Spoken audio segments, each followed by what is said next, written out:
নমস্কার বন্ধুরা, welcome to Shampa's kitchen. শম্পার রান্নাঘরে আপনাদের সকলকে স্বাগত জানাই। আমার রান্নাঘরে পেয়ে যাবেন 700টিরও বেশি বাঙালি, অবাঙালি, দেশি বিদেশি রান্নার সহজ রেসিপি।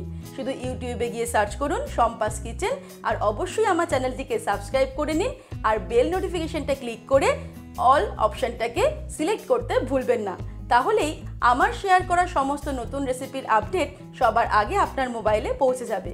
তাহলে চলুন দেখে নিই আজকে আপনাদের জন্য কী রেসিপি নিয়ে এসেছি আর সেটা কত সহজে তৈরি করছি। আজকে নিয়ে এসেছি খুবই ইজি, টেস্টি, মুখরোচক স্ন্যাক্স রেসিপি পটেটো বাইটস। বাড়ির বাচ্চা থেকে বড় যখনই কিছু হালকা খাবারের আবদার করবে, চটপট বানিয়ে নেওয়া যেতে পারে এই ক্রিস্পি পটেটো বাইটস। তাহলে চলুন দেখে নিই এই পটেটো বাইটস কী করে আমরা তৈরি করব।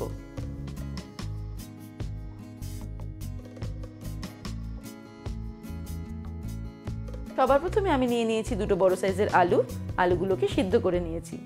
এবারে আমি আলুগুলোকে গ্রেট করে নেব। এর জন্য নিয়ে নিয়েছি একটা ছোট গ্রেটার। এটা দিয়ে আমি আলুগুলোকে মিহি মিহি করে গ্রেট করে নেব।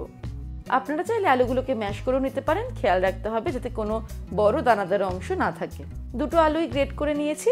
এবারে চলে যাব পরের স্টেপে। এবারে প্যান গরম করে তার মধ্যে নিয়ে নেব 1 টেবিল স্পুন পরিমাণে এক্সট্রা লাইট অলিভ অয়েল। আপনারা রিফাইন্ড অয়েলও নিতে পারেন। তেল গরম হয়ে গেলে এর মধ্যে দিয়ে দেব 1/2 টেবিল স্পুন পরিমাণে রসুন কুচি। রসুনটাকে 1 মিনিটের জন্য মিডিয়াম ফ্লেমে ফ্রাই করে নেব। রসুন ফ্রাই করা হয়ে গেলে এর মধ্যে আমি দিয়ে দেব চিলি ফ্লেক্স। আমি 1 টিস্পুন পরিমাণে দিয়ে দেব। আপনারা নিজেদের স্বাদ অনুসারে ঝালটা অ্যাড করবেন। চিলি ফ্লেক্স দেওয়ার পরে আরও 30 সেকেন্ড মিডিয়াম ফ্লেমে ফ্রাই করব। 30 সেকেন্ড হয়ে গেলে এর মধ্যে অ্যাড করে দেব 1 কাপ পরিমাণ জল। সবকিছুকে মিক্স করে নিলাম। এবার ওভেনের ফ্লেমটাকে বাড়িয়ে দেব। জলটা ফুটতে শুরু করলে এর মধ্যে অ্যাড করে দেব 1/2 টিস্পুন পরিমাণে নুন। নুনটাকে জলের মধ্যে মিক্স করে দেব। তারপর ফ্লেমটাকে একদম লোতে দিয়ে দেব। ফ্লেমটাকে লোতে রেখেই এর মধ্যে অ্যাড করে দেব 1 কাপ পরিমাণে চালের গুঁড়ো। তারপর চালের গুঁড়োটাকে ভালো করে মিক্স করে নেব জলের মধ্যে।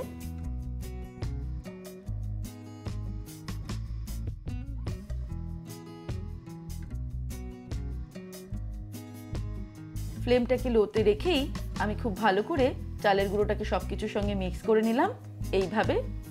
তারপর আমি ওভেনটাকে অফ করে দেব আর এটাকে ঢাকা দিয়ে রাখবো 5 মিনিট। 5 মিনিট পর ফিরে আসছি। 5 মিনিট পর আমি একটা বড় বোলের মধ্যে চালের গুঁড়োর এই মিশ্রণটা নিয়ে নেব।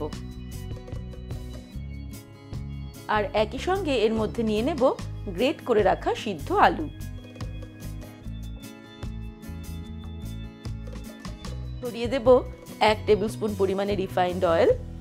এবারে হাত দিয়ে সবকিছুকে আমি ভালো করে মেখে নেব। চালের গুঁড়োর মিশ্রণটা কিন্তু এখনো বেশ গরম, তাই একটু সাবধানে আমাদের মেখে নিতে হবে। এটা ঠান্ডা করে মাখলে কিন্তু চলবে না। ভালো করে মেখে নিয়ে আমাদের একটা সফট সুন্দর ডো তৈরি করতে হবে।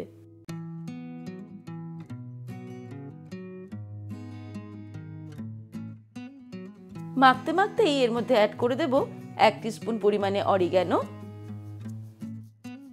আর দিয়ে দিচ্ছি 1/2 টিস্পুন পরিমাণে পিৎজা সিজনিং। তবে বাড়িতে না থাকলে এই দুটো জিনিসই আপনারা স্কিপ করতে পারেন। এই দেখুন, সুন্দর একটা সফট ডো আমি তৈরি করে নিয়েছি। এবার এখান থেকে প্রথমে পটেটো বাইটসগুলো তৈরি করতে হবে। এবারে নিয়ে নিয়েছি চাকি আর হাতের পাতায় নিয়ে নিয়েছি সামান্য তেল। তারপর এখান থেকে কিছুটা অংশ আমি নিয়ে নিচ্ছি, একটা লেচির মতো করে নিলাম। তারপর এইভাবে চাকির মধ্যে এটাকে আমি রোল করব।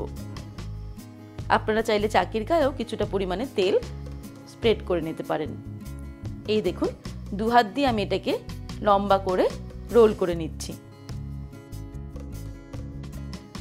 যতটা সম্ভব সমান করে আমি এটাকে লম্বা করে রোল করে নিয়েছি চাকি বরাবর।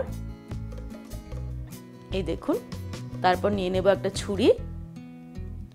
ছুরির গায়ে আমি সামান্য তেল লাগিয়ে নেব যাতে এটা স্টিকি না হয়। তারপর ছোট ছোট টুকরো করে কেটে নেব।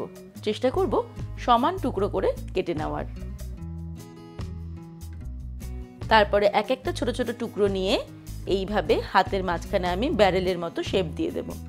এই দেখুন, ঠিক এইভাবে করছি। দুদিকটা চ্যাপ্টা আর মাঝখানটা বেলনাকার।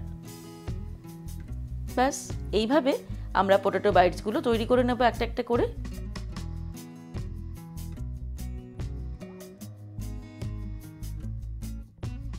বেশ অনেকগুলো পটেটো বাইটস আমি রেডি করে নিয়েছি, কারণ এগুলো কড়াইতে ছেড়ে দিয়ে আমি আরও কয়েকটা তৈরি করে নিতে পারবো। আবার এগুলো তৈরি করে আমরা ফ্রিজে রেখে দিতে পারি, ডিপ ফ্রিজে। সেক্ষেত্রে কিন্তু যখন মনে হবে তখন আমরা এগুলোকে বার করে রুম টেম্পারেচারে এনে তারপর ভেজে সার্ভ করতে পারবো। এবারে একটা প্যান গরম করে তার মধ্যে নিয়ে নেব বেশ খানিকটা পরিমাণে এক্সট্রা লাইট অলিভ অয়েল। আমি এক্সট্রা লাইট অলিভ অয়েলে এগুলো ফ্রাই করব, আপনারা চাইলে রিফাইন্ড অয়েলেও এগুলো ফ্রাই করতে পারেন। তেলটা খুব ভালো মতো গরম হয়ে গেলে ফ্লেমটাকে মিডিয়ামে করে আমি পটেটো বাইটসগুলো এর মধ্যে ছেড়ে দেব।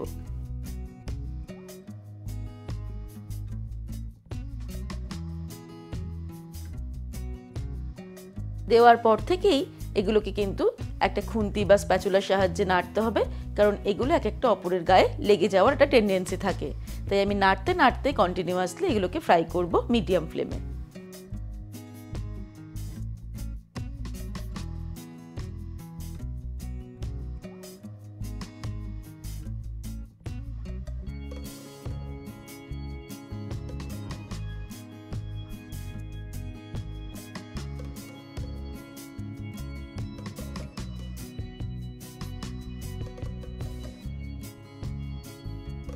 পটেটো বাইটসগুলো আমি উল্টে পাল্টে খুব ভালো করে নেড়ে চেড়ে ফ্রাই করে নিয়েছি ক্রিস্পি করে।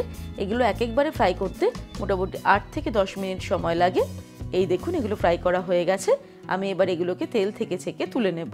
তৈরি হয়ে গেল খুবই সহজে দারুণ টেস্টি মুখরোচক পটেটো বাইটস। এবারে আপনারাও বাড়িতে বানিয়ে ফেলুন, দেখবেন বাচ্চা বড় সকলের বেশ পছন্দ হবে এই ক্রিস্পি পটেটো বাইটস। তাহলে দর্শক বন্ধুরা, আজকের এই রেসিপি আপনাদের কেমন লাগলো আমাকে ভিডিওর নিচে কমেন্ট সেকশনে কমেন্ট করে জানাবেন। ভালো লাগলে লাইক করার অনুরোধ রইল, আর বন্ধুদের সঙ্গে কিন্তু অবশ্যই শেয়ার করুন। ভালো থাকবেন, সুস্থ থাকবেন। আমি আবার হাজির হব নতুন নতুন রেসিপির সঙ্গে। নমস্কার।